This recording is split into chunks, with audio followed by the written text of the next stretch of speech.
ഇത് കത്തിരിക്കയാണെന്ന് കഴിക്കുന്നവരാരും കണ്ടെത്താൻ പോകുന്നില്ല, പറഞ്ഞാലേ അറിയൂ.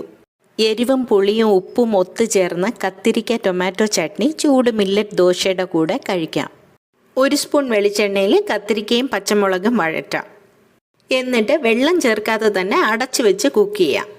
ഹാഫ് കുക്ക് ആവുമ്പോൾ 1 ടൊമാറ്റോ, മല്ലിയില കൂടെ 1/4 സ്പൂൺ മഞ്ഞൾപ്പൊടി മിക്സ് ചെയ്ത് വീണ്ടും ലോ ഫ്ലെയിമിൽ അടച്ചു വയ്ക്കാം. ടൊമാറ്റോയും കൂടെ ചേരുമ്പോൾ കത്തിരിക്ക നന്നായിട്ട് വെന്ത് വരും. ഇനി ഒരു മസാല പൗഡർ ഉണ്ടാക്കാം. 1 സ്പൂൺ കടലപ്പരിപ്പ്, 1 സ്പൂൺ ഉഴുന്ന്, 1/4 സ്പൂൺ ഉലുവ, 1/4 സ്പൂൺ ജീരകം, 1/2 സ്പൂൺ കുരുമുളക്, 2 ഉണക്കമുളകും കൂടെ ചേർത്ത് വറുത്ത് പൊടിച്ചിട്ട് കത്തിരിക്ക കൂട്ടും 1 കുഞ്ഞ് പീസ് പുളിയും ഉപ്പും 4 സ്പൂൺ വെള്ളം ചേർത്ത് അരയ്ക്കാം.